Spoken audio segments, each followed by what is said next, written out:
Bismillahirrahmanirrahim. Assalamualaikum warahmatullahi wabarakatuh. Alhamdulillahirabbil alamin. Wassalatu wassalamu ala asrofil anbiya'i wal mursalin sayyidina Muhammadin wa ala alihi wa ashabihi ajmain. Amma ba'du. Bapak-bapak, ibu-ibu, saudara-saudari panitia penyelenggara Penganugerahan Pedagogik Awards tahun 2021 serta rekan-rekan semua yang saya hormati. Pandemi COVID-19 membawa perubahan besar terhadap dunia pendidikan, tidak terkecuali pendidikan anak usia dini. Kebijakan pemerintah yang mengalihkan sistem pembelajaran dari sekolah ke rumah guna memutus mata rantai penyebaran COVID-19 membuat semua warga sekolah mau tidak mau harus mampu beresonansi dengan kondisi yang ada. Demikian pula dengan para pendidik PAUD, agar lingkungan rumah tetap menjadi lingkungan belajar berkualitas untuk peserta didik yang notabene-nya masih balita. Para pendidik PAUD harus tetap bisa menjalankan tugasnya sebagai fasilitator, tutor, penginspirasi, dan pembelajar sejati meski di tengah keterbatasan. Kegiatan BDR atau belajar dari rumah dengan teknik daring yang dicetus oleh pemerintah untuk meminimalisir adanya efek lost learning pada peserta didik di masa pandemi tidak dapat dilaksanakan secara optimal untuk wilayah kami. Dikarenakan oleh sebagian besar orang tua peserta didik tidak paham dengan internet karena tidak memiliki smartphone. Pendidik PAUD yang penuh inspirasi selalu ada solusi dalam setiap kendala.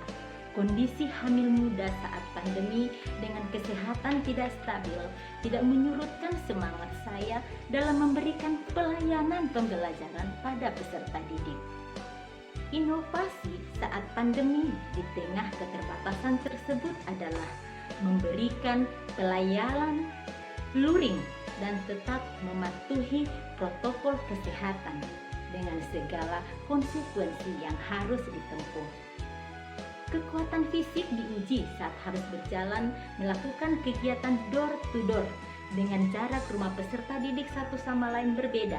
Bahkan ada yang harus dikunjungi di areal persawahan dan perkebunan. Tak jarang kaki harus jatuh dari pematang sawah, mendaki gunung untuk menjangkau tempat tinggal peserta didik dan orang tuanya.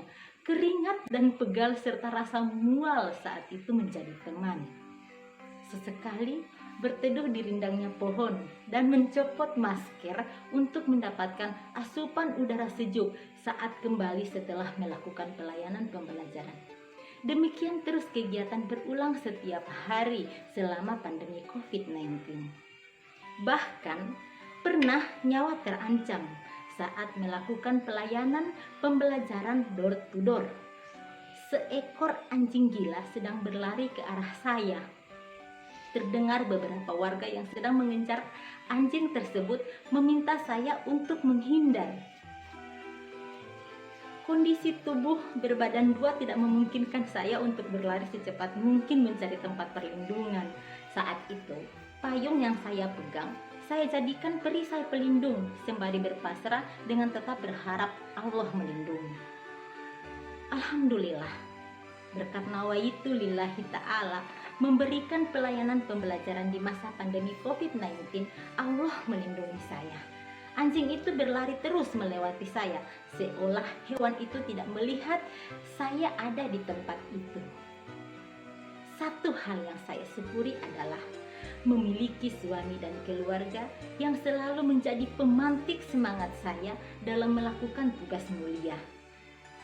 Bukan hanya kekuatan fisik yang diuji, emosi pun apalagi saat harus berhadapan dengan orang tua yang memiliki pemikiran berbeda tentang pembelajaran di PAUD, di mana anak usia dini menurut mereka harus sudah bisa baca, tulis, menghitung.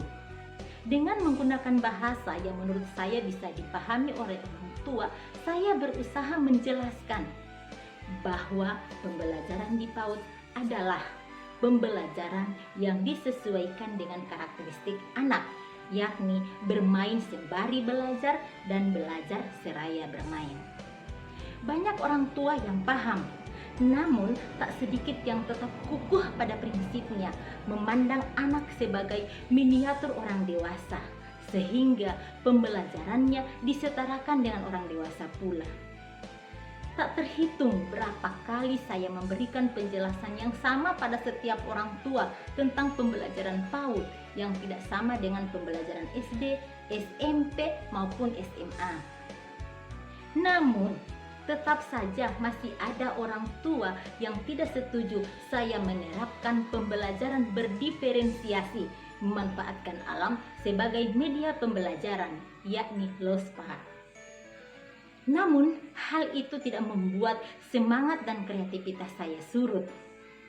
Di samping saya merancang pembelajaran untuk luring, saya juga menyempatkan diri merancang pembelajaran untuk daring, yakni dengan membuat video pembelajaran sederhana dengan memanfaatkan aplikasi Canva, YouTube, dan Book Creator agar pembelajaran di PAUD terus berjalan.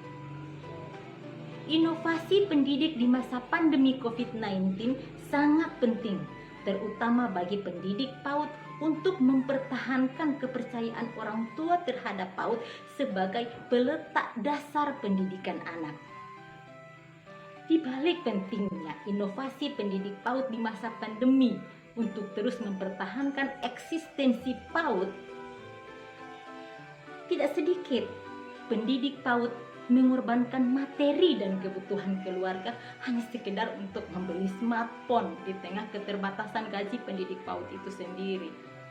Bahkan nyaris tak cukup untuk biaya hidup sebulan hanya agar bisa menciptakan inovasi pembelajaran daring yang menarik dan bermakna.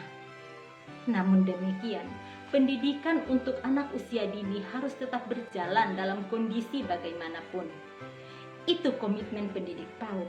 Sungguh komitmen yang sangat mulia dan semoga imbalannya surga untuk pendidik PAUD.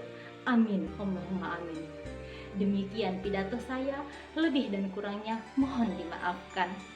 Brett Henry berkata bahwa seorang guru yang baik dapat mengilhami harapan, menyalakan imajinasi, dan menanamkan cinta belajar. Wabillahi taufiq wal hidayah. Wassalamualaikum warahmatullahi wabarakatuh.